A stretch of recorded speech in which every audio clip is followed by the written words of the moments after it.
the rhythm of change. This is the sound of redemption. This is the way that we bring it down. Down, down, down. Down, down, down. Down, down, down. Down, down, down. Down, down, down. Igniting the fire within you. Exalting the melody of freedom. These are the things that will bring it down. Down, down, down. Down, down, down. Down, down, down. Down, down, down. Down, down, down. So gather the faithful. Tell everyone to stand and shout loud. Shout loud. Shout loud. Let's bring it down. Let's bring it way down. Let's bring it down. Let's bring it down, down. Let's bring it down. Let's bring it way down. Let's bring it down. Let's bring it down, down. Down, down, down. Let me tell you, it's in the air. Joy is in the air. Love is in the air. Can you feel it? What it feel like? Freedom. What it feel like? Don't sleep on it, brother. You might get left, sister. Can you feel it? What it feel like? Freedom. What it feel like? Justice. No need to be counted, cause I am down. Down, down, down. Down, down, down. Down for the end of racism, for the end of bigotry, cause I am down. For the end of misogyny, that's right. For all the isms out there, just down, down, down. Let's bring it down. Rise up, people. No more foolishness, and let's bring it way down. Riding the river of change into the cries of contrition. This is the way that we bring it down. Down, down, down. Down, down, down. Down, down, down. Down, down, down. Down, down, down. We are the children of Eden, dancing and celebrating freedom. We are the ones that must bring it down. Down, down, down. Down, down, down. Down, down, down. Down, down, down. Down, down, down. So gather the faithful. Tell everyone to stand and shout loud. Shout loud. Shout loud. Let's bring it down. Let's bring it way down. Let's bring it down. Let's bring it down, down. Let's bring it down. Let's bring it way down. Let's bring it down. We've got to bring it down. Down. Stand up and shout. Stand up and shout. Rise together. Accountability starts now. The Eric Dawson Radio Show. Yeah. Rise up. Stand up, shouting loud. If you are not prepared to come to that table and to represent that voice, don't come. Because we don't need any more brown faces that don't want to be a brown voice. We don't need black faces that don't want to be a black voice. We don't need Muslims that don't want to be a Muslim voice. We don't need queers that don't want to be a queer voice. And if you're worried about being marginalized and stereotyped, please don't even show up. Good morning, Mr. Jenkins. Good morning. I'm Black, Eric. Good morning. Good morning, informed class. Good morning, Eric Dawson. How are you, my friend? Hey, man, I keep saying that I need Didn't I just leave you? Didn't I just leave you a couple of seconds ago? It's like... Yeah, we were together a little while ago, man. These 2 more days out of the week. Make it a 9-day week, man. We have a lot of educating to do and very little time to do it because the corporation of white supremacy is on the move. Yeah. I didn't watch the Oscars yesterday, but I hope Diane did or somebody did. I don't watch stuff like that anymore. No, I saw it, and good. I saw some of it. Right, I saw enough of it. When I was growing up, that was a big deal in my house to watch the Oscars. Yeah. Right, that was I don't know if it's a big deal anymore, but I'm quite sure people watch and have fun watching it. Which they should have fun. What the hell? Well, one of the big things about it is that still the lack of diversity, right? But you know what though? Can I speak on that for a second, if you don't mind? I'm really about bored of that. I'm bored with that. Every year, since Denzel, we could go back, Sidney Poitier, the industry is what it is, right? They're never going to recognize or give us the opportunity. That's why I like what the young man did in Georgia. What's his name? When he built his studio. Oh, Tyler Perry. Yeah, at the end of the day, ability to tell our story without them manufacturing or trying to prop up, someone to represent us, which in fact they don't. That's why I never watched the movie at Harriet Tubman, because that was a Hollywood version. It was untrue. It was a lie. And, just because they want to give you the nostalgia pill and make you feel like she was running through the damn forest, it was just a foolish story. Caller, go. But that's what they do. Caller? Good morning, guys. How are y'all as far as What's up, Good buddy? morning, Farrakhan. Hey, wait a minute. Farrakhan. What you say? Farrakhan? Do you have I can hear you. Do you have your armor on? My armor? See, I got... Not yet. I'm getting dressed as we speak. Bro. I got my armor on. I'm pulling out. Listen, I want people to understand, not only am I black, I'm black, but I'm also ADOS. Okay. I got my armor on. That's right. That's right. I'm ADOS. I'm everything, bro. I'm ADOS. Oh, he wants to claim everywhere. Hey, Kevin, he said I'm filing a claim everywhere. That's my buddy. That's my...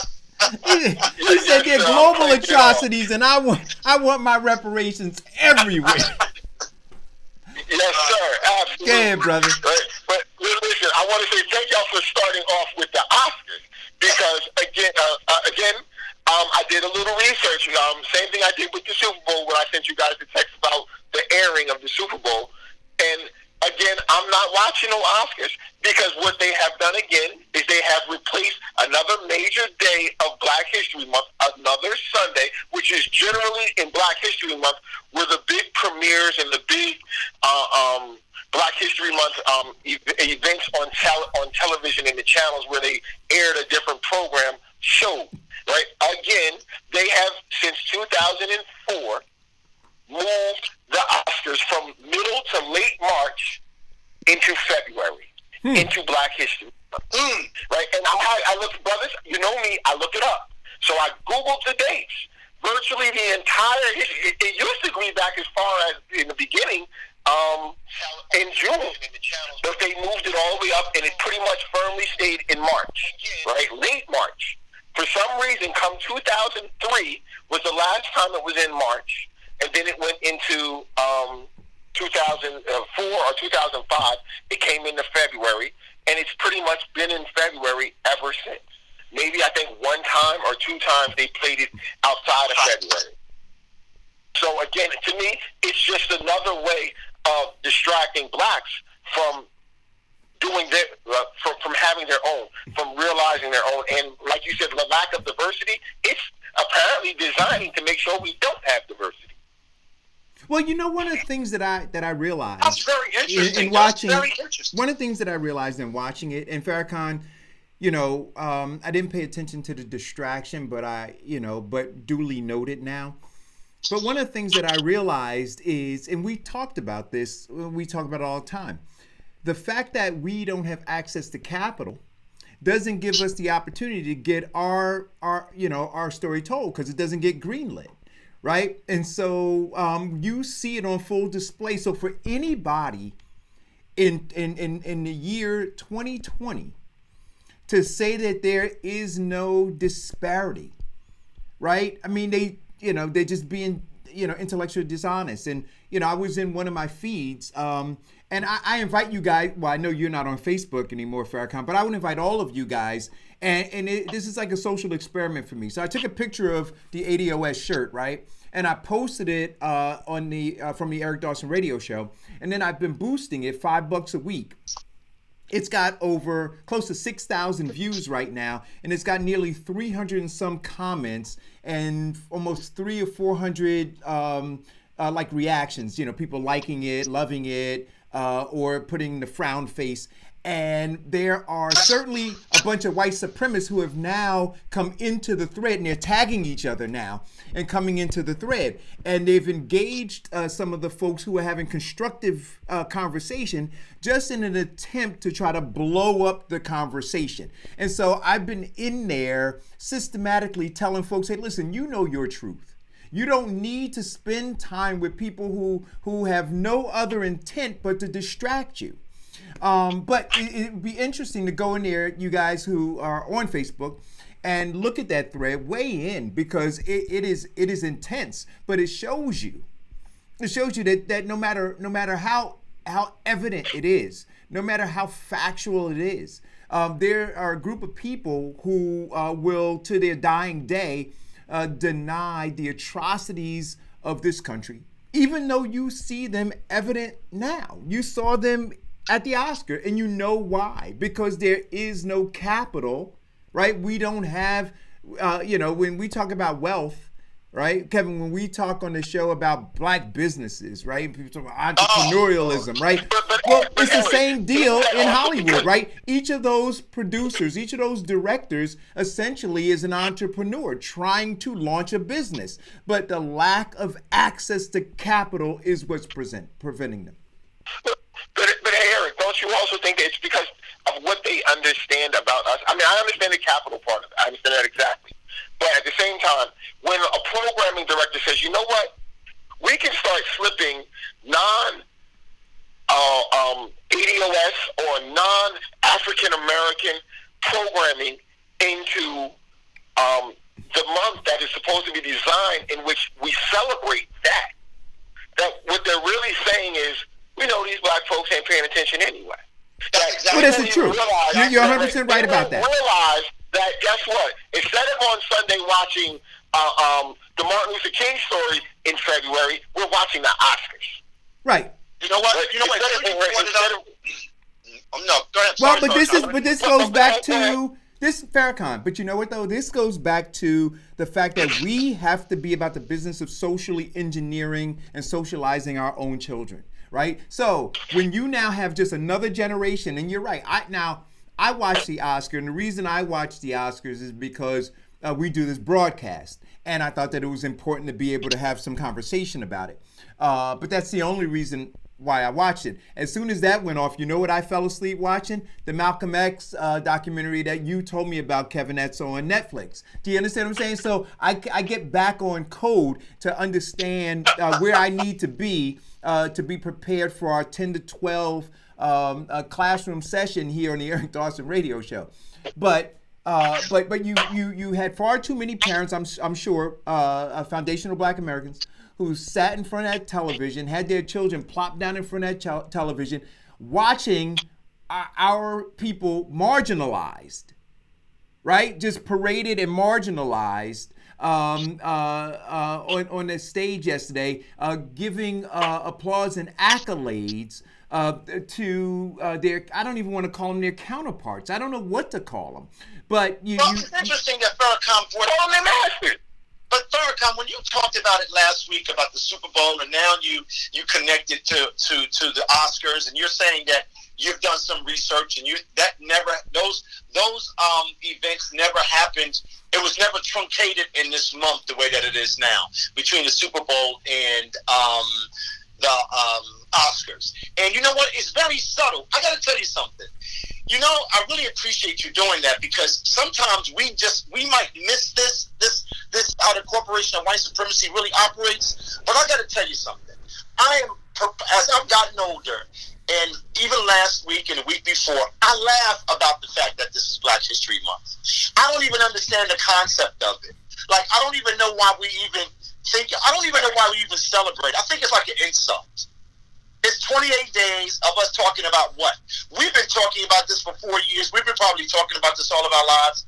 We've probably been in rooms talking about the Black condition. You know, we've been in these rooms hearing that there's no diversity in Hollywood, and it will continue to be no diversity in Hollywood because we own nothing when it comes to Black people. I can't tell you about everybody else. So I thought it was really interesting that you brought that up. And I don't know if everybody that's in the informed class is picking up on it, but it was very smooth.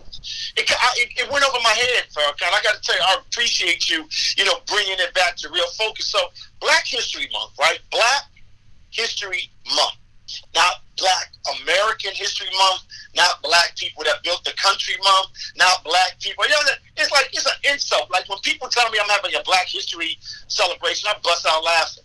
I'm like, is that something that substitutes our reparations? Is that something that substitutes redlining? Wait a minute, what did you say? Do you seek to mock me? Yeah, you know what though, Frederick Douglass, you're right. Do you seek to mock me? So you bring me here in February to celebrate, while at the same time you are still propping up policies that are meant to keep America's heel on my neck. Do you seek to mock me? Can I say something about that? They are continuing to mock us. But let's just go back to how they introduced Black History Month into the Oscars. To have that young lady, I think she's a really great entertainer. I'm not big on entertainers. They always try to sound smart. And, some of them are smart, some of them are not. But the average one is dumber than a doorknob. So, but they can sing and dance, and they're not a Sammy Davis Jr., whatever. But this young lady, she celebrated our blackness on the stage, or diversity on the stage. And this is what I've become very suspect of.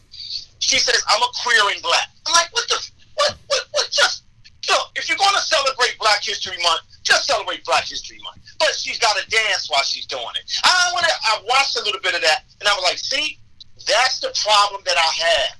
What in the hell does all of that have to do? Why is she singing and dancing? Why is she chiming up the floor? What does that have to do with my Black experience in this country? You know what, though? When people say, well, it was just the Oscars. No, everything is used. Iconography, imagery. It is all intended to drive the narrative. And they celebrated Black History Month by her dancing. Didn't have to skate. She should have just did Mr. Bojangles. And I know the story behind Mr. Bojangles. I understand what Sammy Davis Jr. was singing, right? I understand how Bojangles taught all of those people how to dance, and then when he had to walk out the back door, nobody knew his name. Nobody knew Mr. Bojangles. You got to go back and listen to that story. So she might as well just did that. She's up there dancing, and I didn't celebrate that at all. I was disturbed by that. And here's my... She didn't have Denzel Washington up there reflecting on the fact that, as far as sentiment is concerned, Black people, Black women, Black men have contributed a number of great stories to our experience in this country. I don't want to see no more dancing. I don't want to see no more Jay-Z. I don't want to see none of that stuff no more. Well, so, here's the thing for me. And I'm not sure... I'm going to have a good time this morning. I'm not sure exactly how you do it with the Oscars, because you do have Black folk who are trying to work, and they're trying to break through. But again, we understand the industry, right? The distribution, everything is controlled by white folks. None of it is controlled by us. So we have to, if we want to be in that industry, we have to kneel before their altar. And we saw evidence of it yesterday. So, I mean, I'm not sure exactly how we get through it. But one of the things that I will say is this. When we have conversations on this show about tearing down the current construct, it is clear that white folk who understand, the current culture, and it's not enough for them not to say anything. They have to actively participate in tearing it down. And if they're not, their silence just shows complicity, right? Well, I appreciate, but let me finish my point. Let me finish my point. Why do they have to actively participate in tearing it down? You guys got to let me finish my point sometime. Why can't we just remove ourselves from it? Listen, I don't care what they do. But sometimes, I can do what I need to do. But all I'm saying is, let me finish my point. Let me finish my point. So my point to you is this, because I care, right? So what I believe that they should be doing, we should be keeping an eye on it. It's not enough for Brad Pitt to get up on the stage yesterday and talk about the fact that the Senate didn't call Bolton to testify, right? So everybody applauded that, like that somehow was his social consciousness. I think that him not showing up to receive the Oscar because it is not because the industry is not properly representing foundational Black Americans would be a stronger statement, right? So I did appreciate some of what Joaquin Phoenix said, but him not showing up, right, as opposed to showing up and receiving his Oscar and then talking about the fact that Black folks are not there. I think him not showing up would be a more profound statement. So, can I be honest with you? I'm glad that they showed up and got their awards. I'm glad they said whatever they said, but it is not their it's not solely their responsibility. I didn't suggest that it was solely their responsibility. I'm simply saying that. I'm simply saying that. You just told Farrakhan to let you finish your point, and you gonna let me finish my point. Well, I was not done. Go ahead. No, let Farrakhan talk. He's on the phone. Go ahead, Farrakhan. No, I'm not gonna say. I hear you, Eric. But if you want to say they shouldn't have shown up, I would have rather them show up and not accept their award. Okay, I'm with that. They get up on the stage and say, you know what? This award don't mean anything, because if you don't show up, they still send the award to your house. Right. No, I agree with you. Nope, we're on the same page. How about you get up there and you hold the award up and you raise it up like you're about to smile, and just put it down. And you drop it on the ground. That's right. Just put it down. That's right. I agree with you. I agree with you, Farrakhan. Let me get back to the other part of the Oscars. I'm telling you, I'm gonna sit back and listen. I gotta get dressed so I can go to work. and put on your armor, by the way. Yes, sir. I already got half of it. Listen, I already got the old red, black, and green shirt on. The I Am African. No, throw that one away. That one goes in the garbage. I told you, I'm everything. I'm everything. I'm gonna apologize for giving it to you. I'm everything. As long as it says let's fight against this system, I'm rolling with them, man. I'm rolling. Well, listen, let me just say this to you. I am to the point now that if I see Billy Porter one more time, y'all are probably going to have to get me out of jail. I just don't. I really am getting. He's really look. He's not even making a statement anymore. He's just being contemptuous. Really, seriously. He's really boring. He needs to go away. He's over the top. I don't appreciate it. He has every right. He has the right to do whatever he wants to do, but I don't think that he's serving himself well. I don't think that he's really, based on the fact that he declares himself as a gay American, which I value, and he says that whatever he is, but I think he's doing it a disservice because he's not really speaking about anything. He's just playing on his limited celebrity that he has right now. He really gets on my nerve, and I'm sick of him, and I just hope he goes away quickly. I hope that this thing with him just goes away. Because he's not really representing anything, if you ask me. I'm about sick of him. Yeah. So... MoveOn.com. I'm not really serious. I went on his Twitter page. I said, "You're done." I went on his Twitter page. I said, "You're done." He knows what I mean by that. You're done. You're overdone. Yeah. MoveOn.com. So listen, man. This thing with the industry should not be us, pro us, because it never represented us in the first place. I remember when I was growing up, when black people were not allowed to even be in the industry. But you know what we did? Bill Cosby, Sidney Poitier, you know what we did? All of those people back in the day, Mache, one of the greatest directors of our time, I think it's Mache, I think his last name is Mache, but we created our own industry and we showcased our own movies, and guess what? We got them distributed. We got them distributed. One way or another, we got those movies distributed. Sick of it. So listen, the other thing that has not died yet, and we talked about this before we went on air, was Snoop Dogg and how he came at Gayle King for what Gayle King tried to do in terms of tarnishing Kobe Bryant's legacy. Now, I didn't read the apology, but apparently Snoop apologized. I don't know. No, he didn't apologize the way that he just said, "Look, I apologize for the word, but I still stand strongly in what I'm saying." So he apologized for calling. He Wait, so he just did that. It was politically correct. Right. He gave me a dot. Now wait a minute. Did he apologize for calling her the B word, or did he apologize for threatening her? Because I was led to believe that he apologized for threatening her, not for calling her the B word. But listen, do we know? All of this outrage. But I'm saying, do we know? Do we know what he? Well, they're going to send it to her. They're going to send it to us. They're going to somebody in the feed. Can you qualify this for us? Because he did a number of interviews. See, this is the problem. He did about 5 to 6 interviews last week. So I don't know where it begins or where it ends or where the apology started or began. But all of this outrage about, and you got to see all these people talking about, well, Snoop Dogg was wrong. Okay, fine, we qualify. Stick a pin in it. But let's not get distracted from the bigger issue here. We're so easy. I keep trying to tell you we're cheap bait. We fall for it all the time. There's a bigger issue in the middle of this. And it is the role that the industry, and it is the role that Gayle and Oprah and other people like them have been they've been used, and they're the gatekeepers of white supremacy, and have been used to what? Depict the black man, depict our black experience as a very guttural experience. All right, but I want to go further, Kevin. They willfully used.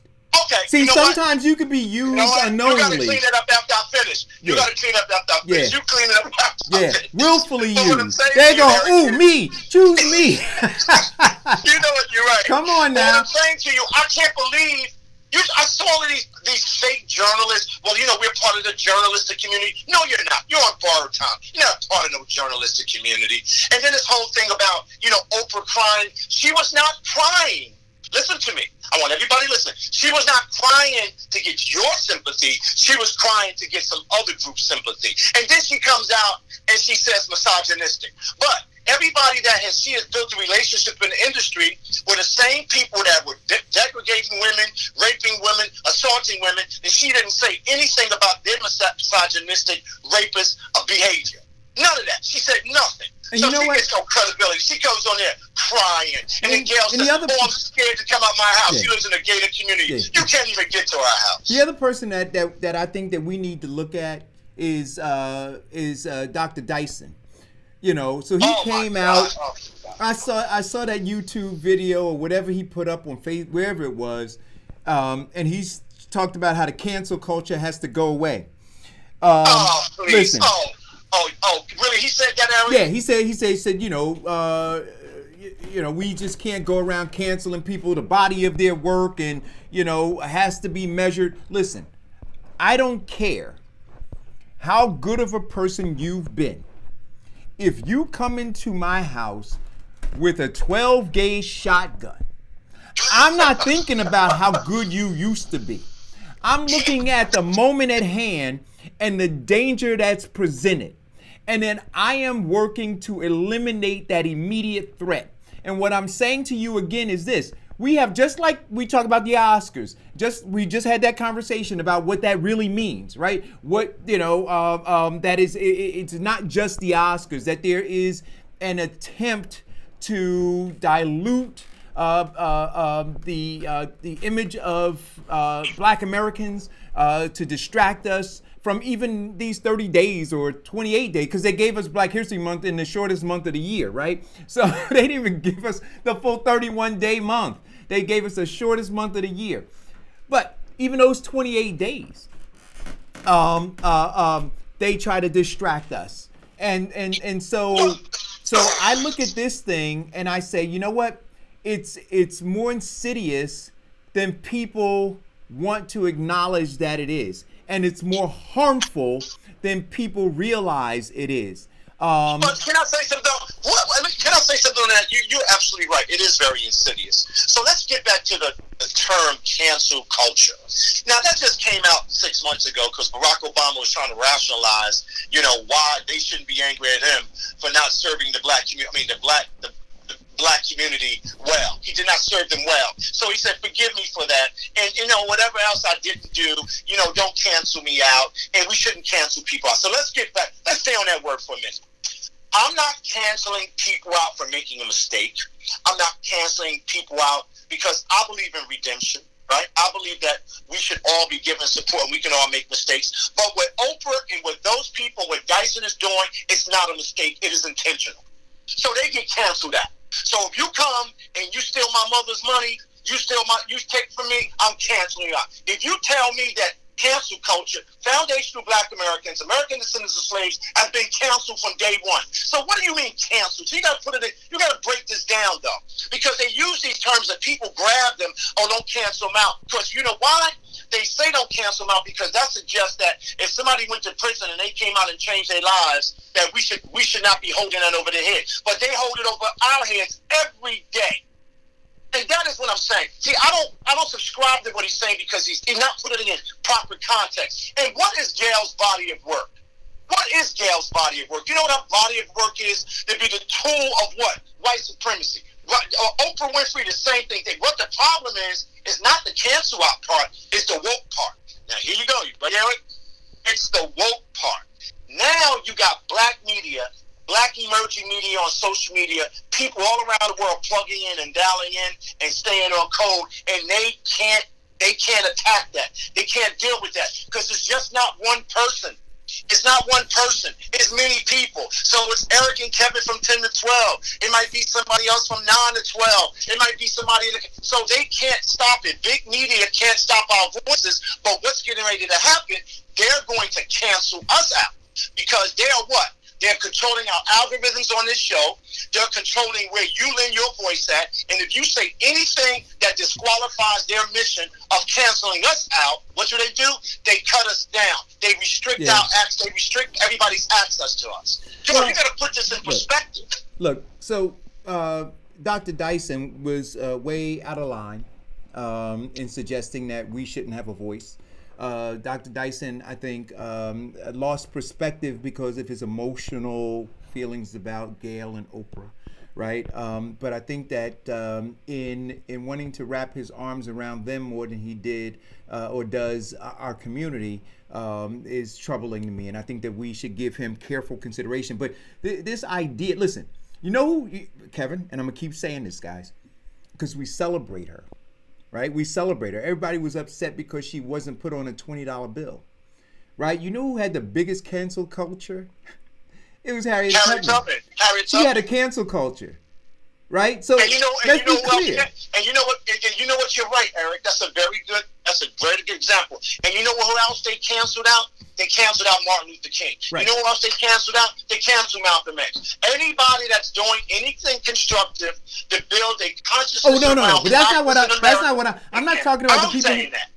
I'm not talking about the people who cancel feet. I'm talking about the fact that as Harriet Tubman was working hard to remove enslaved black folk off the plantation, those Negro whisperers, those people who would seek to do harm to her or to the movement, she canceled them with a bullet in the forehead. She canceled them. You see? And so I want to ask Dr. Dyson, how was her cancel culture? Should she have not been canceling them? She canceled. You know what, Eric? You're right. You understand? Look at this now. But you're absolutely right. But look what. Now think about this. Let's just put this in context just a little further. Oprah and Gayle were doing something that he said we shouldn't be doing. They were canceling out black men. They were canceling out us quickly. So they were actively engaged in cancel culture. So what are they talking about? See, he should just be quiet. His 15 minutes of fame should be over. I'm sick of him anyway. He's just a dynamic poet and all of that. Oh, but nonsense. you know what, Kevin? You know what? Listening to him, I did increase my vocabulary, though. I gotta tell you that. I gotta tell you. I mean, what does he say? What is he talking I don't know. about? Sometimes, man. But you know what, though? Wait, what did he say? He used the word in that soliloquy. He used the word bona fides or bona fides, right? Yeah, bona fides. And bona fides. and what is a bona fide? Right, but he pronounced it. The way he pronounced it, man, it was like black folk who pronounced target, right? Where he just went extra with it. And I was like, wait a minute. And then I got confused. Yeah. I said, wait a minute, maybe I've been pronouncing it wrong all this time. So I had to go to my Alexa, and I'm like, how do you pronounce bona fides? And then it's actually bona fides. So I've been extra with it by saying bona fides myself. But anyway, Dr. Dyson, go away. Go away. I mean, but I'm just saying, go away. You don't get the right. Gayle, go Right. away. All of you, go away. We have work to do. We have to save our lives. By 2053, there'll be zero wealth in the black community. We don't have time for this nonsense. Keep canceling people out. Hashtag cancel culture is alive. And you know what, though? And we need to all stay on code because we know what this is about. But let me go into the feed real fast. Yes, sir. Just Shady said they are systematically canceling themselves out. Just Shady says kale and okra. I love that. Sid says, I think Mr. Dyson was right. Anisha said, and those crocodile tears dried up quickly when Shaded Bill, though. I mean, so I got it. Who else? I'm going to get something. Layla said, we shouldn't partake in their industry from the beginning. There is no winning if we do. When black folks do begin the conversation about ownership rights, they kill them and destroy their character. Hey, she's on code. Our young lady's on code. Listen, man. And Alan Patterson said it goes back what Byron Allen said. He wants to create a positive image for his children. Right. I got it. That's good. I think all of those. I think everybody in the feed is having a conversation. I appreciate it. But guess what? We got to be smart. The black dilemma continues to exist, right? That those who are killing us, we want to figure out how to embrace them. And I keep going back to what my father said to me, Kevin. He said, those who you won't let die won't let you live. Now, if you want to look at your condition, understand your current condition is as a result of you not allowing them to just die. And they're not interested in letting you live. But you won't accept that. It's an abusive relationship that you're in with these people. And you can't cut them loose. I don't know why. But you somehow romanticize that because they share the same skin color as you, that they care for you. It's not true. Look at their actions. And then once you deem their actions to be dangerous, that their actions are genocidal, then you have to cancel them. Or, I agree. Or, dig a double wide ditch so y'all both fall in. Hey, listen, they only got one shovel, Eric. You can't. I'm just saying. I'm just saying. You can't. You said a double. A double wide ditch. Okay, listen. Oh, wait a minute. But I got to tell you, I did enjoy Eminem. Eminem performed yesterday. And, I gotta watch it then. I gotta watch it. Yeah, I always enjoyed him as a talent, man. When he first hit the scene, he was a breath of fresh air compared to Vanilla Ice. Vanilla Ice just destroyed. Man, leave Vanilla Ice alone. He's doing housing remodeling. He's doing great. Who? He built a career out. Leave that man alone. Oh, Vanilla Ice. Leave him alone. Hey, remember that? Well, he said, I didn't steal your song. Yours goes dum dum dum dum dum dum dum, and mine goes dum dum dum dum dum dum. You gonna make me die? Shut up, Eric. Just be quiet, Eric. Something's wrong with my eyes. I'm sorry. Anyway, what else did we have? This weekend, I don't know if you saw the entire Malcolm X. No, I fell asleep. I turned it on at about 1:30 this morning. This is what I'm recommending, is that you go back from the beginning and you really study what America, let's just deal with the fact of what America did to Malcolm X. And then we can get into the other parts. But you know what? it's going to be unfair to you if I have an extended conversation about it. But when we go back, and you need to get prepared for the Malcolm X story, you got to go back and watch it again. So when we go back and we say, and we define when anybody black in America, and particularly a black male in America, is doing something constructive to build black community, to build black conscience, to empower black people to live in their truth. All of the things that we always talk about. When you watch that documentary, you see it in full action. You see the role that black Americans played in destroying our prince. You see the role that the Corporation of White Supremacy played in that space. And you see the role of how what Malcolm was attempting to do for us in building the Nation of Islam and getting us to have institutional power and real ownership. And that black people within that system couldn't understand what this man was trying to do for us, so they all played a role in destroying one of the most important figures of our time. Now, you're going to hear people say, well, he betrayed somebody. Because I watched it twice now. I watched it twice, and I'm saying the same exact thing that happened with him is happening in our real space at this present moment. And I want to know how black Americans really feel about, not what I'm saying, but what they really feel when they see that documentary. That young man did a phenomenal job. Why you call that man a young man? Do you know how old he is? I'm just being nice to him. I'm young, but I'm getting old now. Shut up, man. Shut up. He's 60 years old, but he's young. Well, okay. He's older than that. that. So there's a couple of things. His relationship with his family, but the other thing that I paid attention to was that look at all of the pain that we have continued to suffer from because of what happened to Malcolm.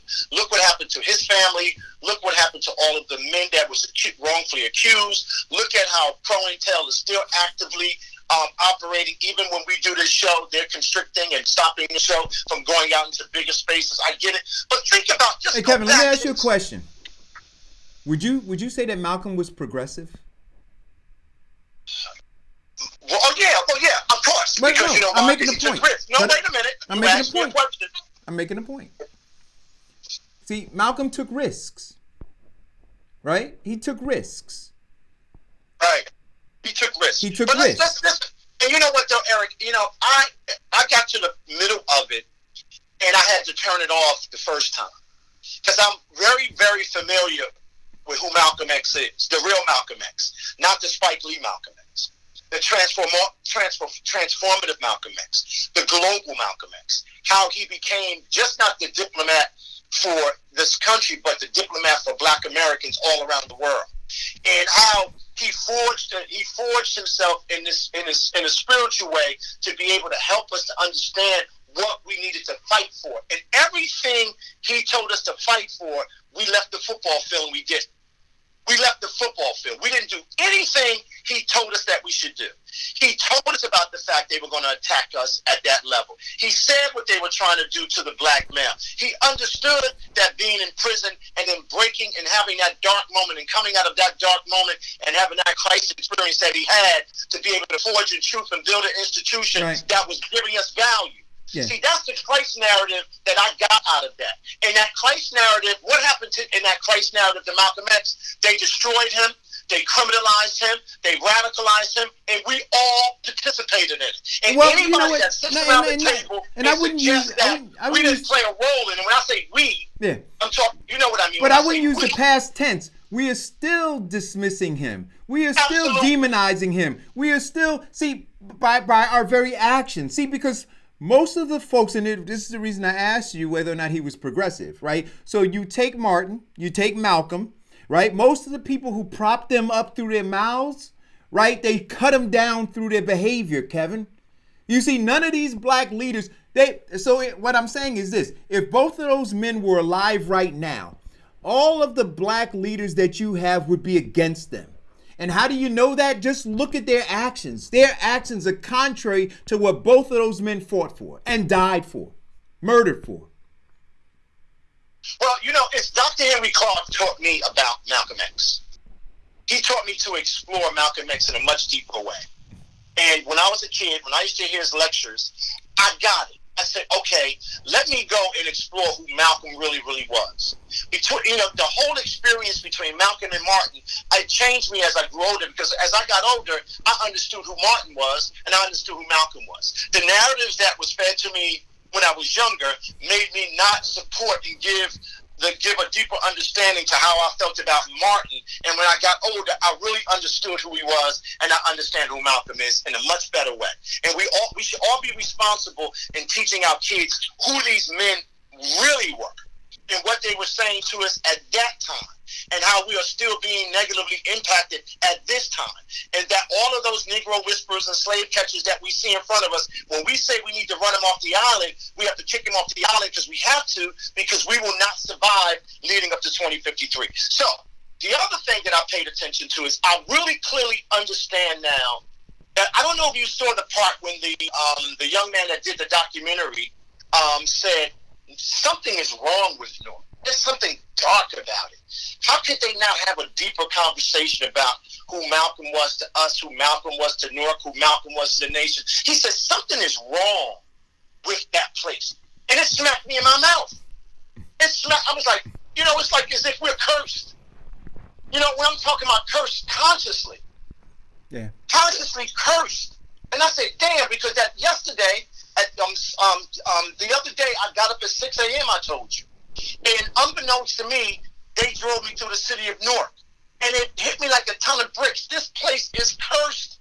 Because when I go up on 14th Avenue, 15th Avenue, 16th Avenue, I drive from the south to the west to the central, and I see the condition, the state of mind that we have accepted. And I see how we are still the tools of we are the commodity to their wealth. I say something is dark and insidious happening in this place, and we need to clean this place up, because we're going to die. Right. We're not involved in any serious conversation about our survival. And Malcolm just punched me in the mouth, because I understood everything he said. I understood what loss is. I understood the pain that the families are going through, and I understood what the system does to us. Do anybody understand what happened in that documentary and what they did to him and what they're doing to us right now? Yeah. So check the documentary out, guys. I'm gonna finish watching it. We're gonna talk about it tomorrow. We're gonna talk about it all week, because we got to break it down. So do some homework tonight, Eric. Yeah. Don't go to sleep. I need at least an hour, Kevin. I'm getting bags under my eyes, man.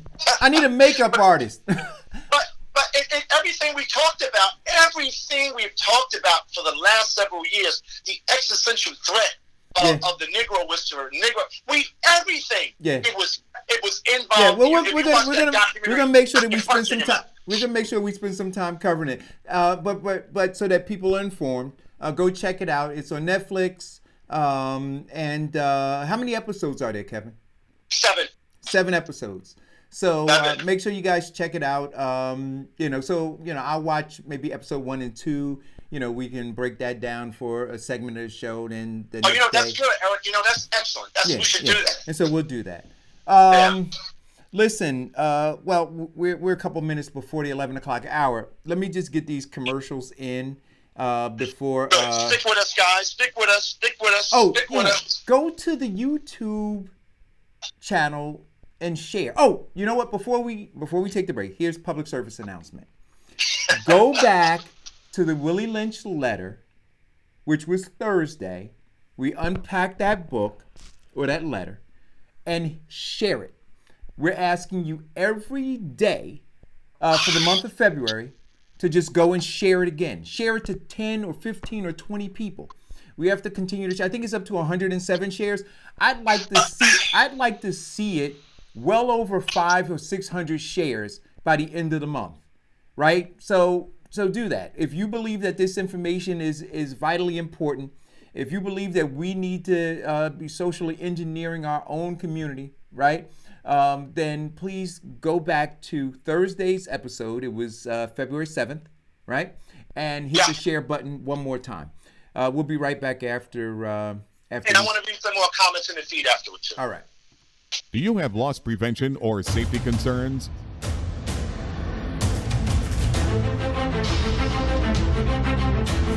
black belt security and investigations as armed and unarmed guards that can protect what is important to you.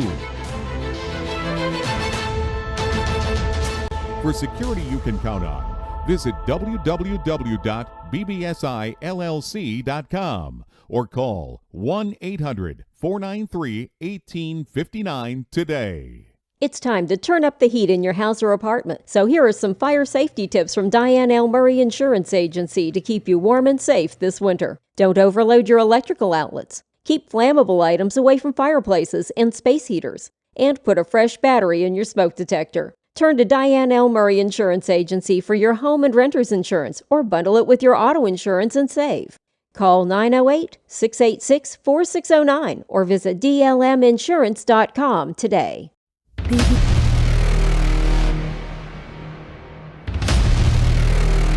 BBSI.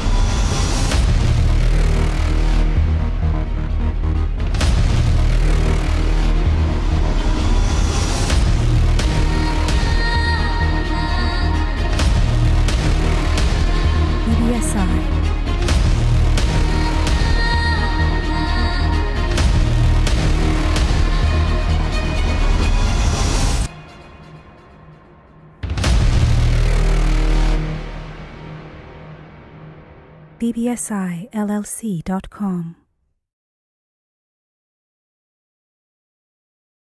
All right, Kev, you want to read what's in the thread? Hey, buddy. Good. Hey, listen, Eric, and let me put this in context. When I say curse, I clearly understand what I'm saying. And let me interpret it for you. We are morally, culturally, and spiritually corrupt in this town. I see it every day. I smell it. You know why? Because from a social justice perspective, from an education and empowering perspective, we're not even in the game. But let's just get back to the institutional, what the Nation of Islam meant. I mean, to us, when I'm into the spirit of it. It was all about empowering Black Americans. It was always about ownership. Now, were some people flawed? Was there some issues? Diane's saying read Facebook. You said you're going to read the comments out of Facebook. Don't I can get back to and the comments. YouTube. I can chew gum at the same time. All right. So listen, I got to go on YouTube. But I just wanted to say, we are morally, politically, culturally corrupt. This is not the place I grew up in. I don't understand who the hell these people are and what the hell they're doing, because they're not talking about us. They're not talking about what Malcolm was saying to us. But they'll get up in front of somebody on Black History Month, on Martin Luther King's birthday, or Malcolm X's success, the day that they mourn him on his day of when he was assassinated, and they'll talk about Martin and Malcolm, and they'll talk about all of these great leaders that sacrificed their lives, and they play an active role in destroying our lives. So let me read the feed. Just Lady said, Nork is cast poor morally. Nira said, M5 known as Raj J. Barack administration's absolute disgrace and failure. Dwight Allen said, Newark is not cursed, Newark is blessed. Okay, well, I can understand it. There's a lot of real estate available. Okay, we'll get on that conversation later. I appreciate you, Dwight. I was embarrassed to live there. Jody Pittman, Renee Brooks, yes, particularly New York. I don't know where she's going with that. And Luciana Costa, Ria Fala Papa Nua Sierra RJ. Well, that's way over my head. And that's it. And I'll go on YouTube and I'll read those two. All right. But you know what I'm saying? So when I say cursed, you got to put it in context, and I wanted to put it in context and give people an understanding of what I'm saying. And it's true. If anybody can tell me anything different, please do. And if you're intellectually dishonest, I am going to beat the hell out of it. Right. So it is official without a shadow of a doubt. It is official without a shadow of a doubt that the Democratic Party has lost their minds. The Democratic Party has lost their minds. They have.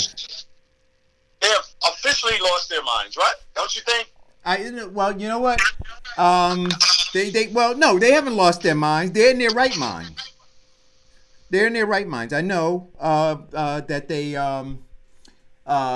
exactly what they're doing. I know they know exactly what they're doing. Their intent is to Hold on 1 second, Kevin. No problem. No problem. I got a technical issue. Okay, so they know exactly what they're doing. They don't want to relinquish power, economic or political. And they have decided the candidate they need to move forward their agenda. It doesn't matter. You see, it's not the agenda. So it's never been the agenda of the people. This is what we're finding out now. It's never been about the people. So all of it has been smoke and mirrors. All of them saying to you, oh, we're broadening the tent. We're reaching out. We have a ground game. We're knocking on doors. We're finding out what voters want. We're appealing to the needs of the vote. They're not doing any of that. And it's clear they're not doing any of that now. They have waged war against the people. That's what they've done. They have decided they're about to talk about cancel culture. The Democratic Party is about to cancel Joe Biden, right? Because they realize that Joe Biden is a wounded wildebeest on the prairie in the Mojave, and that the lions and the hyena are about to attack him. So they're going to wipe him off the planet, and they're clearing way because they know that Buttigieg can't win either. Right? So right now, and it is amazing for me to watch, and this is why I'm saying they haven't lost their minds, Kevin. The corporation white supremacy meant there's zero losses in this game. So what they're doing is they're moving these chess pieces, these political candidates. And so now if we ever wondered why there were 20 some odd Democrat candidates on the stage in the beginning, it was because the corporation white supremacy wanted the best odds of getting who they wanted, right? So they were maneuvering all of them. And then they moved the ones off the stage when they were done with them, right? Kamala Harris, Cory Booker, the rest of them, they all got out of there. Tom Steyer's not going anywhere because he's got his own money, so they can't do anything with him. Yang's got his own money, so they can't do anything with him. But the other ones that are being used as tools, Elizabeth Warren, Buttigieg, right? So Buttigieg is a distraction, right? They know that he can't win. They know that he's polling below zero among the black community, and there's no way, I don't care how much Reverend Barber tries to blackwash Buttigieg, he's never going to get above 2% with the black community, right? I think I heard something today where they said they're just hoping that Biden can limp his way to South Carolina. And you know what? God help us all. Well, somebody in the feed, YouTube. Gayle calls in again. Every time I talk about say that one more time. Billy Porter. Every time I talk about Billy Porter or something, Gayle calls in. I'm begging her, please don't call it. Please. We gotta call her. Call her go. Call her go. I just wanted to ask you again, how are we feeling about Tom Steyer? I didn't get to watch all of that last debate. Right. But I gotta say, I'm feeling Tom Steyer. Right, but here's so far he's up there always. He's the reparations white guy. Listen, he said it. I'm not disputing. Like, so here's the thing. He can be the reparations white guy all he wants. If we don't have the votes in the House and the Senate, it ain't gonna happen. He didn't ask you that. He didn't ask you that. So I'm getting ready to answer his question, though. How do you feel about Steyer? I'm getting ready to answer, but I'm getting ready to answer his question. In order to have a serious chance to beat Donald Trump, you have to have a political campaign that matches the energy of Trump's base. None of them, with the exception of Bernie Sanders, has such a campaign. Like him or not, you can't deny it. You can't deny a guy who's got over 5 million individual donations. You can't deny a guy who at every rally has 10, 15,000 people. So my question to you is this. The energy of his campaign isn't for me, though. Right, you know what? We have to get with a campaign where the energy will be for me or for you, right? And Bernie Sanders' energy ain't for you. It ain't for what you stand for. It's for some of what you stand for. But the truth of the matter, I'm not concerned. One thing that was said on that last debate stage was, let's stop just talking about getting rid of Trump. We have to have some base of what we're going to do when we get rid of him. What I'm saying to you is that Steyer, whatever you want to say about the energy of his campaign, one, he's got the money to keep the fight, to produce the energy he wants. People like us who understand and know have to be willing to stand up, support, and stand behind a person who's going to stand up and support and stand behind us. So that's where his energy of his campaign will come from. I don't want to go put my energy to Bernie Sanders if Bernie Sanders isn't truly putting his energy to me. Well, we're not monolithic, but here we have it, right? So I gotta say this, and I get what you're saying, Farrakhan. But if I told you, if everybody realized that global warming was going to overtake this planet, and I said, hey, listen, I want everybody to go to the moon, right? You gonna vote for me, right? So the question is, what you want to do, right? And what you need to get it done, right? And so I think that, and I am trumpeting right now for Bernie Sanders in this respect. He was honest, right? And Tom Steyer's not being honest in saying, you know what? I personally believe that this should happen, but because I have not built a coalition, right? I have not empowered anybody in the Senate to be in the Senate or to be in the House of Representatives. If I made it to the White House, I'm no further along than anybody else in moving it forward. You're getting in the weeds. I'm not getting in the weeds. What I'm trying to say to you is this. You have to be beyond. You have to be. All right, stop, please. But we can't keep talking over each other. All right, listen. I'm gonna use the. All right, I'm gonna use my power to mute you guys because we can't talk over each other. Can't do that. You're in the weeds now. You're but getting we can't do that. How we put the seed in the ground. But listen. Can we agree to not talk over each other? Yeah, but you know what? When we talk, but let's do that. I'm saying to you, you're getting in the weeds. No. Listen, we agree with the fact that what you call him built this ordinance. We are with you on that. But he said something about Steyer. He said Steyer was somebody that supported reparations. How did you feel about Steyer? We said, right, I understand what Steyer's doing. We knew that he's been out there for 2 years talking about Donald Trump and impeaching Donald Trump. He spent his money. We understand what Bernie Sanders has done. But you got to listen to what he's saying. I heard what he said. Okay. I heard what he said. And what I'm saying to you again is it's got to be beyond the person, right? And you have to look at a movement because it's going to take a movement. It's going to take a movement. So if you are looking at a person and saying, well, wow, I like what this person says, but you look behind that person and they're not creating a movement, then it's just words. It's just flapping their gums. That's what I'm getting at. Listen. If that's the case, then if you want to take that position, what you just took, that is the position. Right? Okay, so then that means that all of them. If you what you just said, if I have to do an assessment on all 8 that's left, they're all flapping their gums if I take that position. Really? If I take your position, I can say, well, then none of them are worth us paying attention to at that point. Why would you say that? What? It's going to be. They're going to get to whoever gets nominated. If they rob.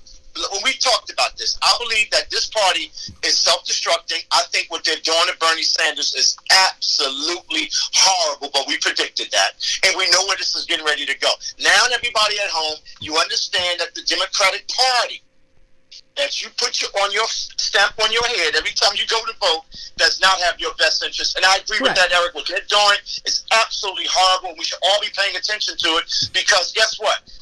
They're doing it to him, and while they're doing it to him, not because he shares all of our values, they're doing it to all of us. Be it black, white, Latino, LGBTQ, they're doing it to us. They're canceling us out because they're not listening to us. And I get that. I get that. And you know what? You got to know in 3 months, it's going to be 2 people left on that stage, 3 people. We already know who they're going to be. They're going to be Bernie Sanders, Buttigieg, and the one that owns the Democratic Party, Bloomberg. You know, BB&B. It's going to be BB&B. You know what? I'm going to disagree with you. You know who I believe is? You know who the 3 are that I think are going to be on the stage? Yeah. The 3 that are going to be on the stage, I believe, will be Bernie Sanders, Elizabeth Warren, and Bloomberg. And the reason I believe Bernie Sanders instead of... the reason I believe Elizabeth Warren instead of Buttigieg is this. See... You need to be able to dilute that progressive vote, right? And so if Elizabeth Warren is there and she continues to pull votes in that progressive lane, then that just helps out Bloomberg. If you were to remove Elizabeth Warren and you were to keep Buttigieg there, then the folks, the centrist folks, because nobody considers Buttigieg to be progressive. They recognize him as being centrist. And so that gives them an alternative to Bloomberg. That's why I'm saying I believe that there can be three, but the three that I believe will be Bernie Sanders, Elizabeth Warren, and Bloomberg. And I think that when you see Elizabeth Warren on the stage at that point, you will know what I've been saying to you, which is she, along with Buttigieg, is the devil. Okay, well, I'm not going to disagree with that.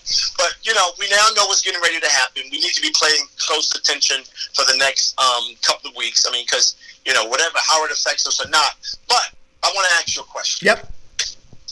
Now, you know, I've been watching this for some time, and I've been watching, you know, a lot of the local, you know, the state politics. So state politics in New Jersey is very interesting to me. And there's a Republican running. There's two Republicans running against. Oh, wait a minute. Before we get to state politics, I got to ask this question on the national thing.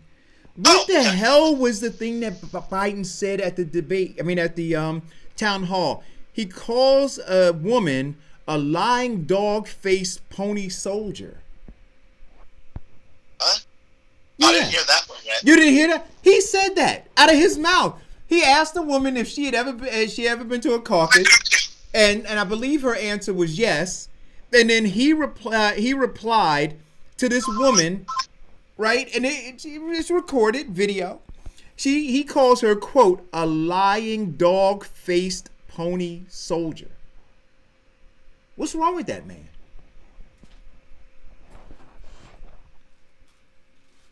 Oh, Kevin, I think you muted yourself. I'm sorry. The phone was ringing, and I didn't want Diane to send me a nasty text message. There you go. So anyway, but you know what? We got to pay attention. I think Biden is really just hanging around because. But my question is there mental illness? Gaff. Oh, he did this. Oh, it was just a girl. That's Uncle Joe, or that's what. But I'm really beginning to question whether or not the guy is really all there. Well, you know what? I don't know. You know, I don't know what's in the guy's heart, but I know what came out of his mouth. I got to be honest with you. I can't really wrap my head around that guy. Listen, I just got to ask. I think we got Diane on the phone. What's up, Diane? Okay, good, Diane. Good morning. Diane, is he mentally ill? This is signs of dementia. I'm telling you, something happened. Yeah, this is signs of dementia. This goes back to him being sleepy, not paying attention at the debates. Then they're like, "Oh, we got to push him back out there." We all over the place, and then pulling him back and saying, "No, he can't do these town hall meetings." This is signs of early dementia. Wow. Kevin, I'm telling you, you gotta watch it. How do you call? You call this early woman dementia? Wow. I'm telling you, when they get to this stage, they start to say stuff that's on their mind that they know they should not say. Remember the other one? He was at a town hall and he called the guy a liar. He said, "You're a liar." And I'm saying to myself, wow. I mean, I appreciate his honesty, I guess. But I'm saying, Uncle Joe. Hey, Diane, can I ask you a question? Can you give me something fun to talk about? Because, you know, by 1 o'clock, after I talk about Trump, it makes me... Well, wait a minute. You were getting ready to talk about state politics. You don't want to talk about Billy Porter? What? I'm not talking about that dress. I just talked about it. You came in late. I said... I heard you. I don't want to talk about that. I don't want to talk about that guy. Well, we can talk about the season finale of Power happened yesterday, and it was really great. And who died? Anybody die? Yeah, they were killing off people, but the final series was talking about who actually shot and killed Ghost. So is everybody dead now? There is 4 series that's gonna come out of this last show. So they got 4 more series that are coming out. So they're going to show the black guy that's a drug dealer, that's sleeping with the district attorney, that's sleeping with the What? He is dead. You know what? Talking to you is like talking to the damn wall. Do you even listen before? No, I'm joking. So they're getting ready to do a spinoff of another black man selling drugs. Well, I guess I don't know. I'm not listening to you. Spinoff. Mary J. Blige is going to be in the spinoff. Oh, I'm watching. Oh God, what's the other guy's name? I can't. There's another rapper. I just can't think of his name offhand. If Mary J. Blige is in anything on earth, I'm going to be watching. I don't know why she can't act. That's all right. That's Mary J. Blige. That's my girl. Don't wait a minute. Let me tell you something, Diane. I love her too. Don't deal with Mary J. Blige. With them leather boots on, she can get whatever anything she's on. And I need her to stay in her lane and sing. No, she's done some really good. No, that's not true. Yes, she has. She has done some exceptional work. I mean, it's like throwing J-Lo out there to act. She can't act. J-Lo? I don't believe. I think J-Lo is. Yes, single dance. Oh, leave J-Lo alone. Leave her alone. I'm just telling you right now. I want everybody to know she is off limits. And J-Lo's off limits too. Off limits. Don't say anything else about J-Lo. Nothing bad. Oh, well, J-Lo. I mean, listen. Let me just say, for the young lady to be her age. I mean, listen. I don't get into all of that stuff that they do. I mean, I'm too old-fashioned. I know, but look, she built a hell of a career for herself. You got to give her credit for that. And she's not, what do you call it? She's not controversial. She goes out there, she does her thing, she's making her money, and when she tries to sound smart, I turn off the TV. But outside of her talent, I give her some credit for that. Yeah, no, she's not really controversial anymore in her later years. I mean, in her earlier career, there was, poor choices in men, and not just poor choices in the man that she married, but, she still is on track with her career. And I think what she did at the Super Bowl is what you do at the Super Bowl. You do all of that stuff. You create all that energy. Super Bowl. It's the it's the halftime. That's what they do. I thought they were kind of heavy on her. I was like, listen, I get what she was doing, but guess what? Do you want her to give a boring show at the Super Bowl? Yeah, you want to do like Madonna did? That was horrible. And that girl Shakira, Lord, I mean, listen, that girl was about my age. No, she's a little younger than me. But I'm saying she did a great job. Shakira's in her 20s. What are you talking about? No, she's like in her mid-40s, right? Talking about? Isn't she like early to mid-40s, Shakira? But guess what? That girl really was the show, if you ask me. Shakira? J-Lo, that girl does, she's an international superstar. Yeah. So no, I didn't watch all of the segment they did in halftime, but that's what halftime is about. People were beating up on her because of the poll and all of that stuff. I'm like, come on, she did a movie with, what's that girl? I'm not going to say I'm going to leave her alone. Let me stop. You don't want the councilwoman calling on the show, Kevin. I know, I'm not going to do that. J-Lo did that movie with that girl that, I'm not going to say what she did. I got a telephone. Oh, you talking about Cardi B? You talking about that hooker movie that they thought they were supposed to get an award for? I saw that movie. I saw it. I can't say it. I'm not surprised that you saw it, Eric. Well, I watched it because I thought we were going to talk about it one day. We never talked about it, but I watched it. Let me say what people are saying in the feed. Sid says she's a little controversial. She's a little controversial talking about all lives matter. I didn't like that. She said that. We got to go back. I didn't see that for all lives matter. Okay. Well, but wait a minute. This is J-Lo? Yeah. Look, I don't expect J-Lo to say Black Lives Matter. Let me finish reading the feed. There you go. It says, it was good, Diane. She's talking about power. I knew the son was going to get him. Oh my God! So you got the black women. I want to get just shaken. Oh my God! No, you got the black kid talking about killing the black father who is selling drugs, and the whole family is corrupt, and that's what they tag power. But you know what? It's interesting, Kevin, that you know about the show and all the characters. That's what's most interesting. Well, because y'all told me about it. I'm just talking about because I don't talk about it at all. I said peripheral from the peripheral. I'm saying to you, hey Diane, you're a closet watcher. No. Yes, you are. No, I'm not Diane. Diane, let me finish reading the feed, right? Wait a minute. It says, just lady said he murked him up, laughing out loud. Jody Pittman said, yes, Kevin, the son killed her father, crazy. Killed his father, crazy, right? Sid says she is a little controversial, my J-Lo. And then Just Shady's being funny. Unleash that inner freak, Kevin. Are you kidding me? Are you kidding me? I just like the boots. I like the boots. That was pretty cool. Jody said something earlier from the John Wayne movie, Eric. That's where he got the quote from. I guess he was talking about Biden.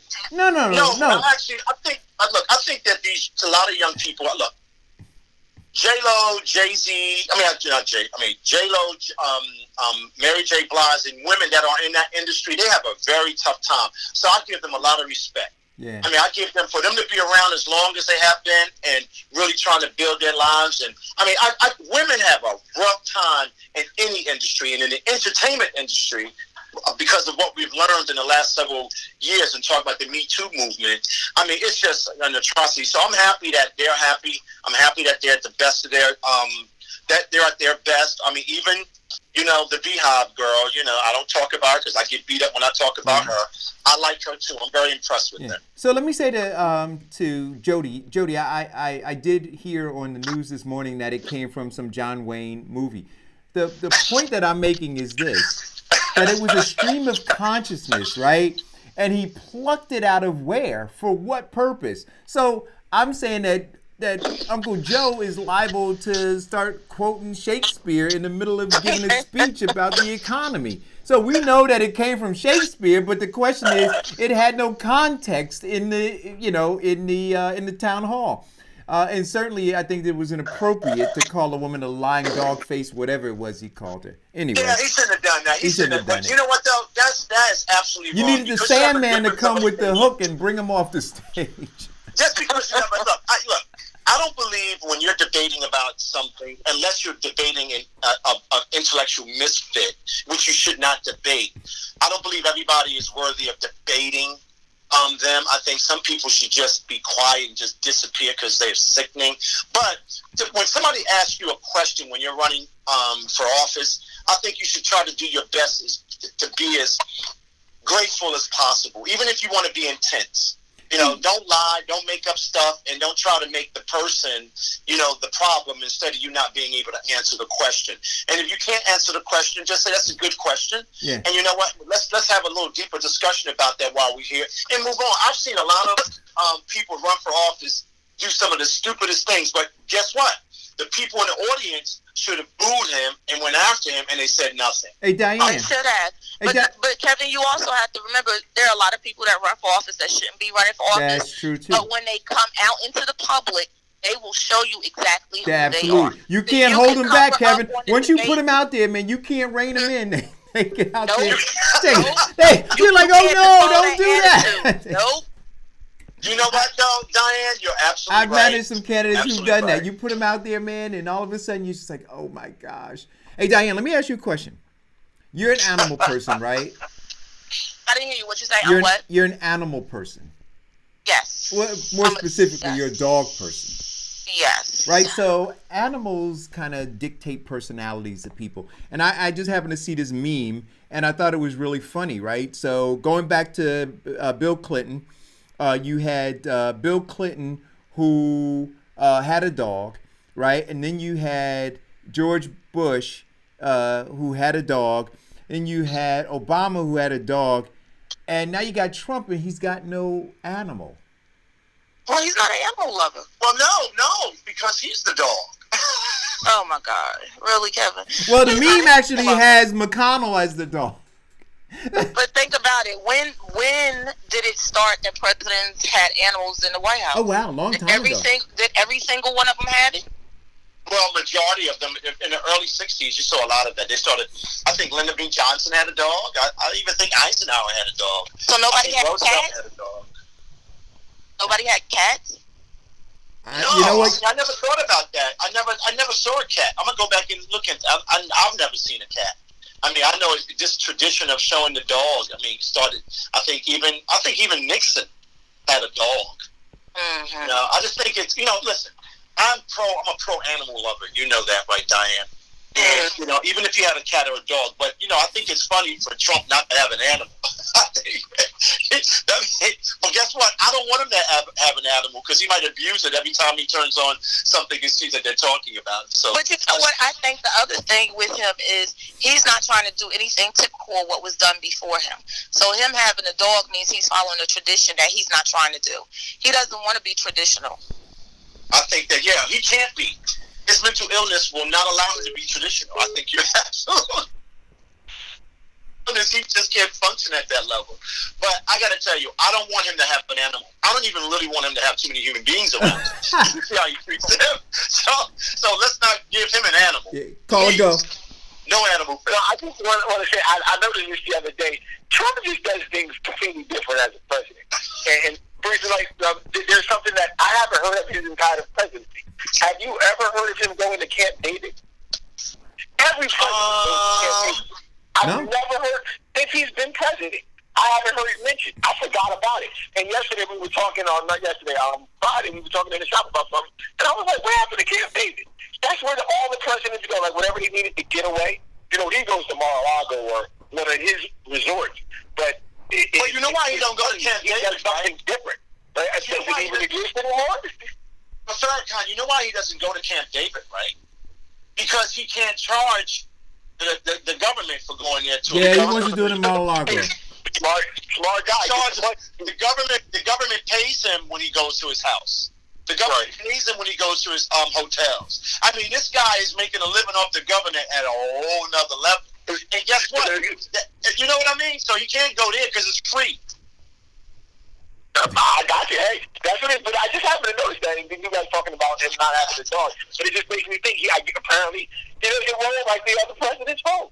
Like, for whatever reason. I don't know. But he definitely. But I was like, I've never heard him mention Camp David. I mean, all the other presidents, like every other one, they were in Camp David more than they was in the White House. But not him. Yeah. That's a good point.